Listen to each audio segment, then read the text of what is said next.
I want to start by telling you what I was doing when it happened. It was a Tuesday morning in March. 6:45, still cool enough that the walk to the market felt pleasant rather than demanding. I had my cloth bag. I had my list. Though after 18 months in Dumagate, I barely needed the list anymore because I knew what I was going to buy and approximately what it was going to cost and which vendors I was going to buy it from. It was an ordinary Tuesday, the kind of Tuesday that had become, over 18 months, the best kind of day. Unremarkable in all the ways that mark a life that is actually working. I was at Nelda's fish table. She was showing me the bangus that had come in that morning, already reaching for the pieces she had mentally set aside when she saw me coming through the market entrance. And then the world tilted. Not dramatically. Not the way it tilts in the movies, where everything goes slow and cinematic and you have time to understand what is happening. It was more like a quiet wrongness. A feeling that something in my chest was not doing what it was supposed to do, combined with a lightheadedness that was not dizziness but was not normal either, combined with a coldness in my left arm that I recognized in the same moment I felt it, for exactly what it was. I had been a nurse for 31 years. I knew. I sat down on the plastic stool at the end of Nelda's table. Not because I had decided to sit down, because my body sat down without consulting me about it. What happened next is the story I want to tell you. Not because it ended badly. It didn't. I am here. I am 75 years old. I am still in Dumagate. I still go to the market on Tuesday mornings and Nelda still sets aside the bangus. It ended well. It ended well because of things I had done and things other people did, and one thing I had not done that I want you to hear about with full clarity before you dismiss it as something that applies to other people and not to you. My name is Margaret. I am 75 years old. I am a retired cardiac nurse from Cincinnati, Ohio, and I am about to tell you the most important thing I know about living in the Philippines at my age. Let me tell you who was at that fish table with me on that Tuesday morning, because who was there is the first part of the story. Nelda, obviously. She saw me sit down and she was around the table before I had finished sitting. Because Nelda has the particular alertness of a woman who has been in the same market for 19 years and who knows the difference between someone sitting down to rest and someone sitting down because they don't have a choice. She said, "Manang Margaret, what is wrong?"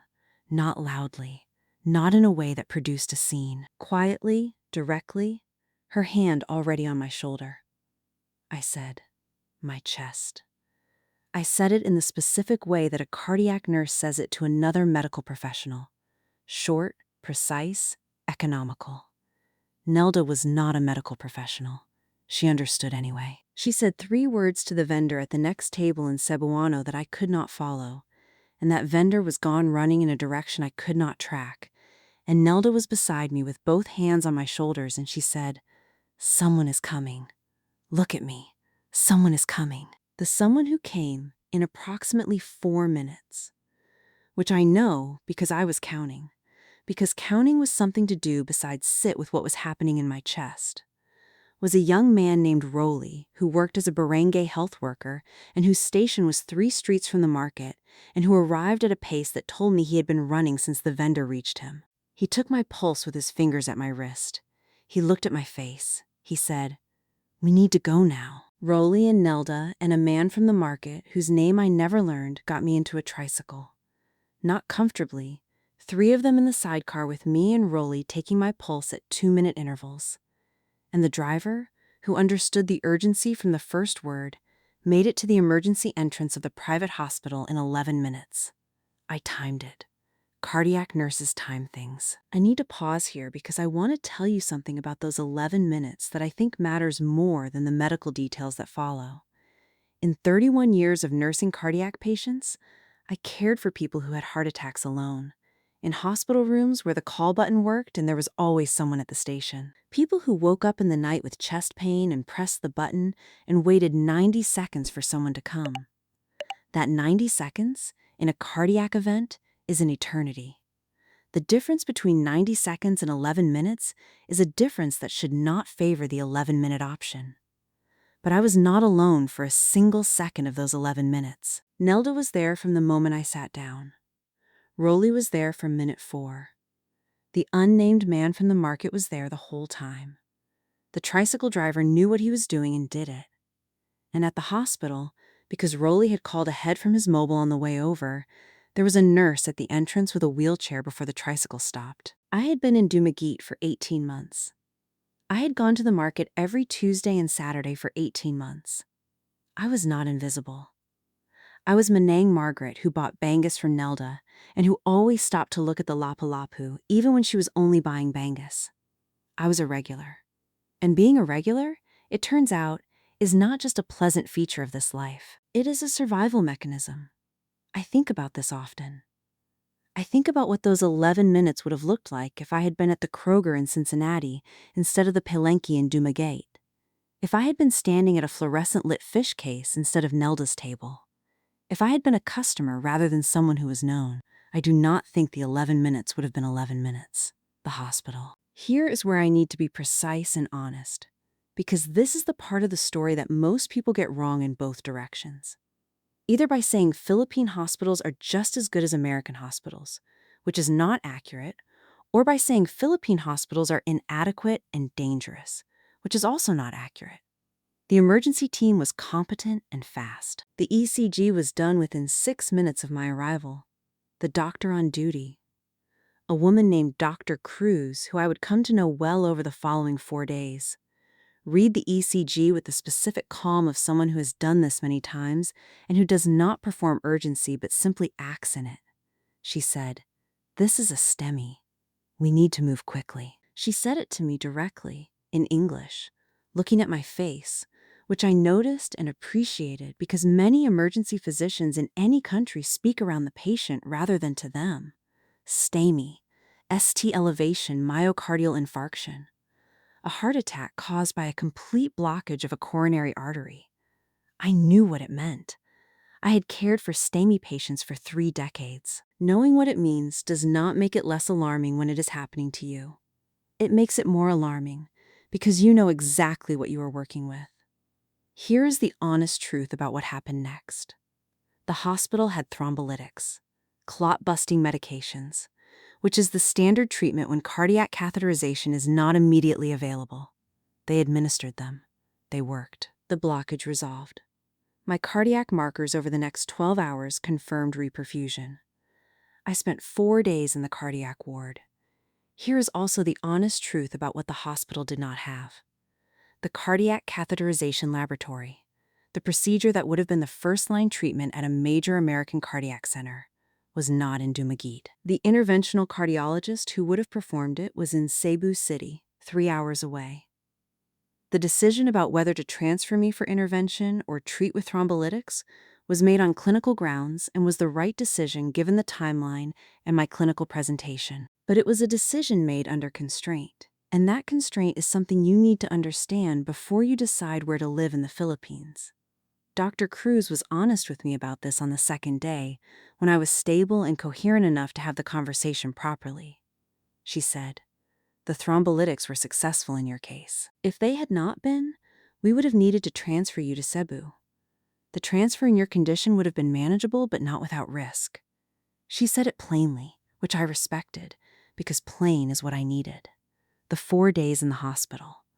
I want to tell you about the 4 days because they contain things I did not expect and things I think you need to know. The Philippine private hospital nursing model is different from the American model in one significant and important way. In an American hospital, the nursing staff manages patient care, including feeding, bathing, and the basic physical needs of the patient. In a Philippine private hospital, these tasks are primarily the responsibility of the patient's family or their designated companion, called a watcher. The nursing staff manages medical care, medications, vital signs, procedures, monitoring. Personal care is assumed to belong to the people who love you. I did not have family in the Philippines. I did not have a watcher. This is the thing I was not prepared for, not the heart attack. I had thought about health emergencies in a clinical way, and I had insurance, and I had a written plan, and I had done the preparation that a cardiac nurse would do. What I was not prepared for was the assumption of family. By the time I had been in the ward for 6 hours, this had been addressed. Not by the hospital and not by any formal system, by my neighbors. Marisol, who lives across the landing from me, and who had been notified by my landlord within an hour of my admission. My landlord had been called by the neighbor who had heard what happened, because Indumagid information travels through neighborhoods the way water travels through connected vessels.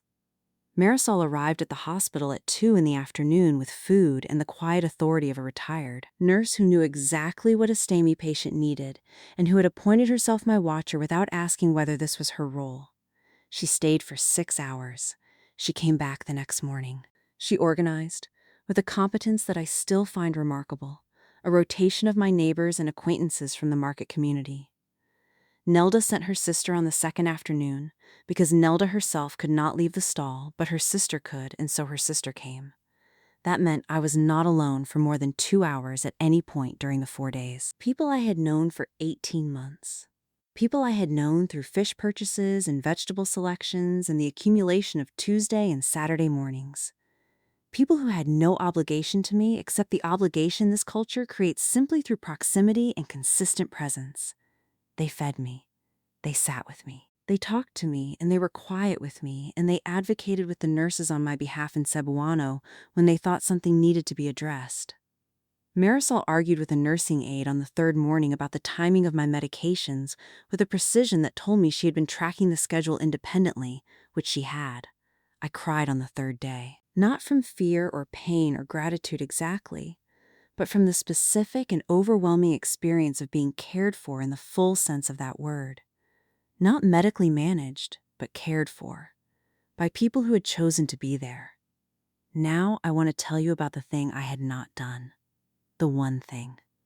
The thing I tell every woman I speak to now, without exception, in the most direct terms I can find. I did not have a Philippine bank account. I had my American accounts. I had my Schwab International checking card. I had used it reliably for 18 months for ATM withdrawals. What I did not have was a peso account at a Philippine bank with funds that could be accessed immediately and locally for a large payment. On the fourth day, when Dr. Cruz came to discuss discharge and I asked about the bill, I understood the problem. Philippine private hospitals require payment before discharge. This is not a policy that has exceptions for foreigners. It is the system. You pay. Then you leave.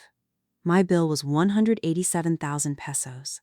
At the exchange rate that week, approximately $3,310. My evacuation insurance covered transport. It did not cover the in-country hospital treatment. That was a separate coverage category that my policy addressed differently. I had been confident that the evacuation insurance was sufficient. I had not fully read the in-country treatment provisions of my policy. My Schwab card had a daily ATM limit of $1,000. My American credit card had a foreign transaction limit that I had not thought to raise before I moved. I was facing a $3,310 bill with access to approximately $1,000 per day through my card and no Philippine bank account from which a larger payment could be made. My daughter Christine, who is 46 and who lives in Cleveland and who I had called from the hospital on the first day from my mobile phone, because some things override the time zone difference, had already been in contact with the hospital billing department through Dr. Cruz's coordination. She arranged a wire transfer from my American account. The wire transfer took 2 business days. I was in the hospital for 2 additional days beyond my clinical discharge readiness, not because I was medically unready, but because the payment mechanism required it. The hospital was professional and kind about the wait. They did not make me feel like a problem. They were clearly experienced with the realities of foreign patients and international banking. But I was in a hospital bed that I was clinically ready to leave for 2 extra days because I had not set up a Philippine bank account with funds accessible for a large local payment.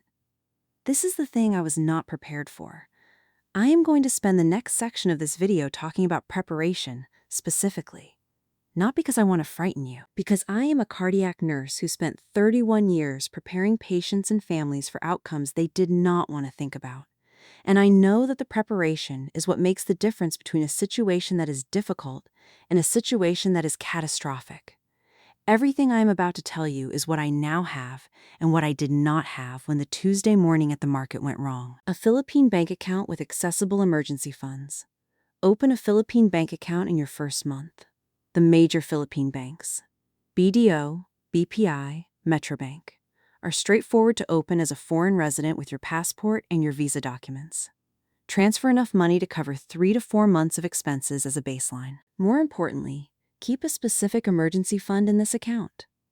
I recommend a minimum of 200,000 pesos, approximately $3,500 at current rates, that you do not use for monthly expenses, and that is immediately accessible for a hospital payment, a flight, or any large urgent expense.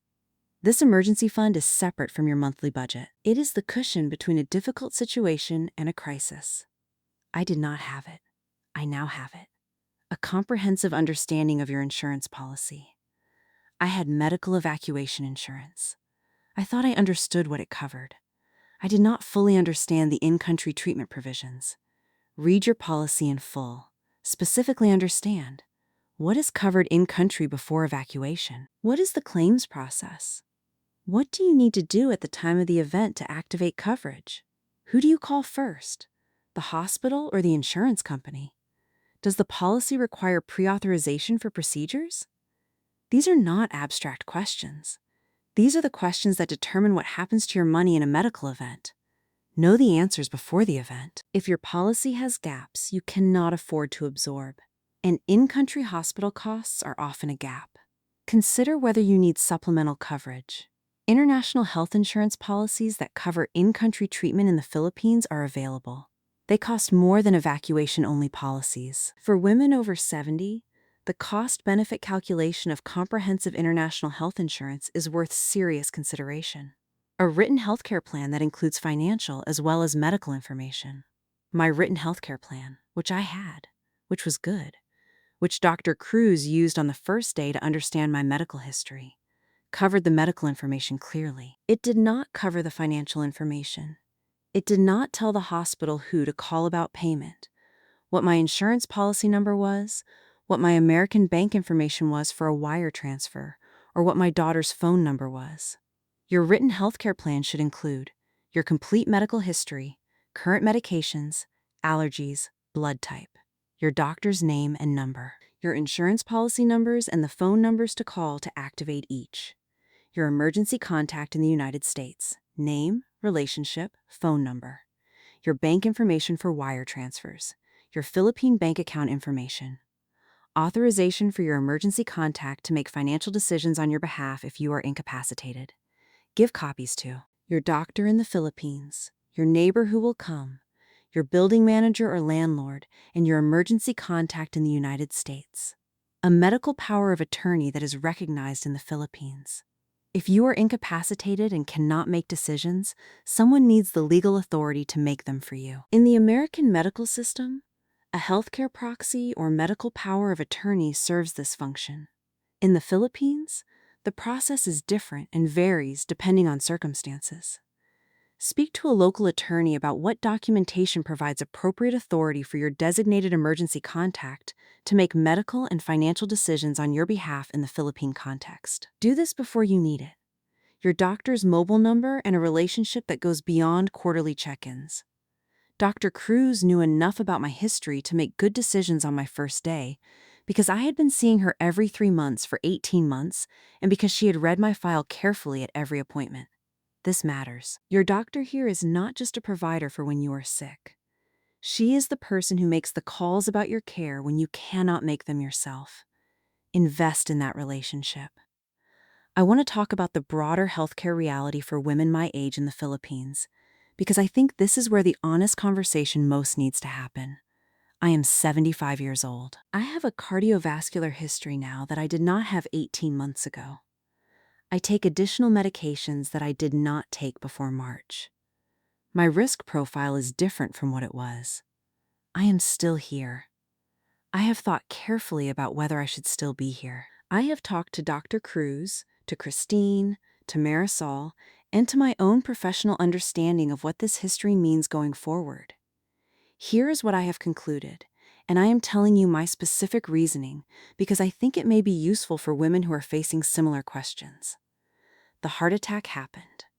The treatment here was appropriate and successful. The ongoing management, the medications, the quarterly cardiology follow-up that I now do in Cebu City rather than Dumaguete, the lifestyle monitoring, is manageable from where I am, provided I am honest about what the system here can and cannot provide.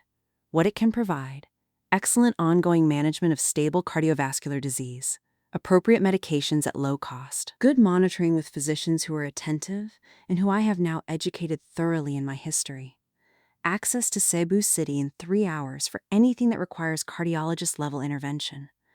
What it cannot provide: the kind of immediate interventional cardiology that a major American cardiac center provides as its default first-line response. If I have another STEMI, the treatment pathway is the same as before.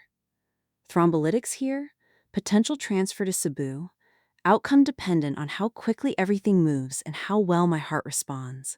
This is a genuine and real limitation. I do not pretend it is not. My decision to stay involves accepting that limitation in exchange for the life I have here, and the genuine quality of ongoing care I receive, and the community that showed up at the hospital without being asked. It is my specific decision, made with full information, and it may not be the right decision for every woman. Here is the framework I suggest for any woman over 70 who is living with or who has experienced a significant medical event in the Philippines. Have an honest conversation with your physician here about your specific risk profile and what the local system can and cannot manage. Have the same conversation with a physician in the United States who knows your history and can give you the American system perspective. Make the decision with both perspectives in hand, not just the one that confirms what you already want to do. Then, whatever you decide, make the decision with the preparation in place. The Philippine bank account, the insurance you actually understand, the written plan with financial information, the neighbor who knows what to do. Not because preparation guarantees a good outcome, because preparation is what allows a difficult situation to be managed rather than catastrophic. I want to tell you about the moment I knew I was going to be okay. Not medically. I knew that on the second day when the markers came back where Dr. Cruz wanted them. I mean okay in the larger sense. It was the third evening in the hospital. Marisol had gone home for a few hours, and Nelda's sister Celia was sitting with me. Celia is 57, and she runs a small convenience store near the market, and she had brought me something she had made at home. Lugaw, the ginger rice porridge, in a container she had warmed at the nurse's station after asking permission in Cebuano and receiving it. She set the container on the bed table and handed me a spoon, and she said, in English, "Eat first. Everything else later." I ate the lugaw. It was warm and gingery and exactly right in the way that simple food made by someone who made it because they wanted to feed you is always exactly right. I ate it in a hospital room in Dumaguete City, 18 months after I had moved here alone at 73 years old, and I thought, Nelda sent her sister because she couldn't come herself. She sent her sister to bring me food and to sit with me so that I would not be alone. A fish vendor sent her sister. I had bought bangus from Nelda twice a week for 18 months. That is the entirety of our transactional relationship. What it had also produced, in the unrequested way that this culture produces things, was a woman who sent her sister to sit with me in a hospital room on a Tuesday evening with a container of lugaw because I was sick and alone, and that was a situation that required a response. I thought about Cincinnati, about the Kroger on the corner where I had shopped for 22 years and where no one had ever sent anyone to sit with me when I was sick. Not because they were unkind, because that is not how things work in the culture I came from, where the people near you are not automatically understood to have a claim on your attention. Here they are. Here my presence, accumulated over 18 months of Tuesday mornings and market transactions, had produced a claim on people who had decided I was theirs without being asked. Celia sat with me for 3 hours.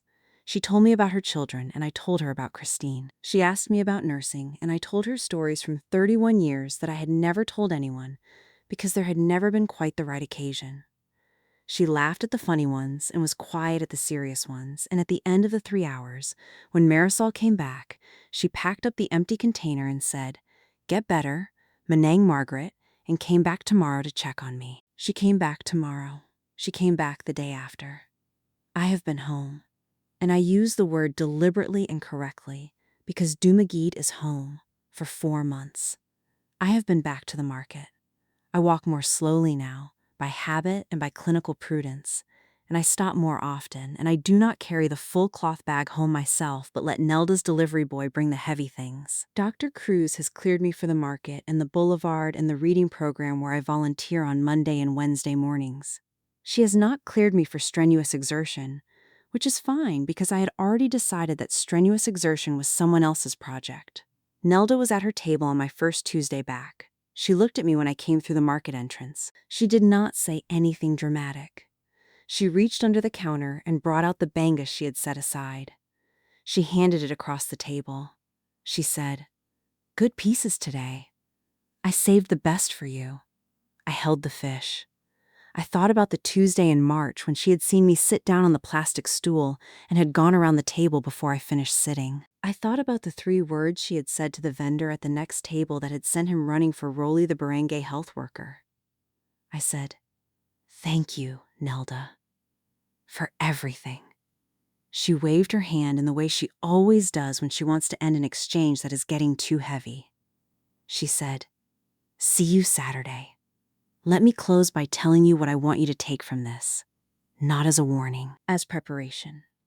If you are over 70 and you are in the Philippines or planning to go, the medical emergency I experienced is within the range of what you need to plan for.